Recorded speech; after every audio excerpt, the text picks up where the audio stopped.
জাতীয় সংসদের সংরক্ষিত মহিলা আসন এর যারা প্রার্থী তাদের মনোনয়নপত্র দাখিলের শেষ তারিখ বিকেল 4টায় শেষ হয়েছে।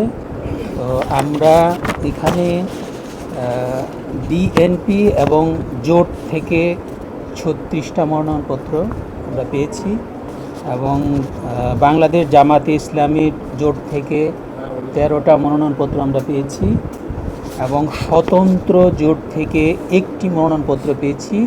ওনার নাম হচ্ছে মিস সুলতানা জেসমিন।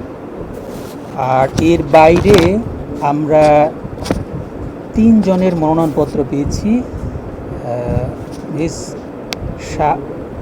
শামিমা আক্তার, হচ্ছেন মোসাম্মদ মেহেরুন্নেসা, একজন হচ্ছে মাহবুবা রহমান।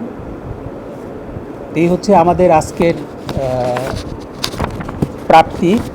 এবং এরপর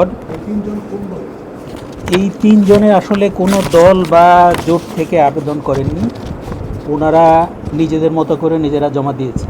এটা আমরা যখন বাছাই করব তখন আপনাদের সাথে শেয়ার করব।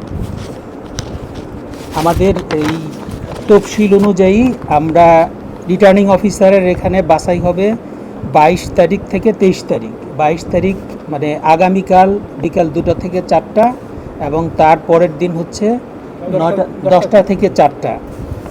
আর এরপরে বাছাইয়ের বিরুদ্ধে আপিল করা যাবে মাননীয় কমিশনের নিকট। এটা হচ্ছে 26শে এপ্রিল সকাল 9টা থেকে 4টা পর্যন্ত। আর আপিল নিষ্পত্তি করবেন মাননীয় কমিশন 27 থেকে 28 এপ্রিল এবং এটা হবে সকাল 11টা থেকে শেষ না হওয়া পর্যন্ত।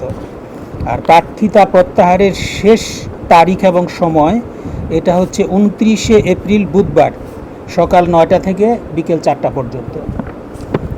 আর প্রতীক বরাদ্দ হবে 30শে এপ্রিল বৃহস্পতিবার সকাল 10টা থেকে শেষ না হওয়া পর্যন্ত। আর ভোট গ্রহণের তারিখ 12ই মে মঙ্গলবার সকাল 8টা থেকে 4টা। আপনাদের সবাইকে ধন্যবাদ। আসসালামু আলাইকুম। একটা প্রশ্ন সেটা হচ্ছে যে জাতীয় নির্বাচনে যখন ভোট হয় সেই প্রার্থীর যোগ্যতা অযোগ্যতা এবং সংরক্ষিত নয় আসলে ভোট একই কিনা এবং একই কিনা এবং ওই কেউ যদি সরকারি কোনো পদে থাকে বা সরকারি যদি কর্মকর্তা হন কতদিনের মধ্যে কতদিন পর সে নির্বাচন করতে পারবে? আমরা ডকুমেন্ট দেখে ডিসিশন দেব। মনোনয়নপত্র আমরা যাচাই বাছাই করব। নিয়মটা কি?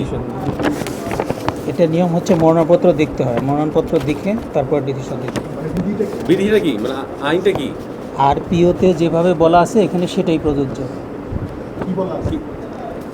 আপনারা দেখে নিন আরপিওতে কি বলা আছে, মানে প্রজাতন্ত্রের লাভজনক পদে এখানে থাকার পর মানে অবসর যাওয়ার পর বা পদত্যাগ করার পর কতদিন পর সে নির্বাচন করতে পারবে? আমি সংরক্ষিত মহিলা আসনের মনোনয়নপত্র আজকে গ্রহণ করছি। আমরা যখন বাছাই করব তখন আপনাদেরকে বিস্তারিত ব্যাখ্যা দেব ওই দিন বিভিন্ন সময়। সবাইকে ধন্যবাদ। কাল এবং পরশু সবাইকে ধন্যবাদ। আসসালামু আলাইকুম। কাল এবং পরশু 2 দিন। আগামীকাল জামায়াত ইসলাম তার জোট, জামাতি ইসলামী এবং জোট এটা হচ্ছে স্বতন্ত্র আগামীকাল এবং বিএনপি এবং জোট এটা হবে পরের দিন। সবাইকে ধন্যবাদ।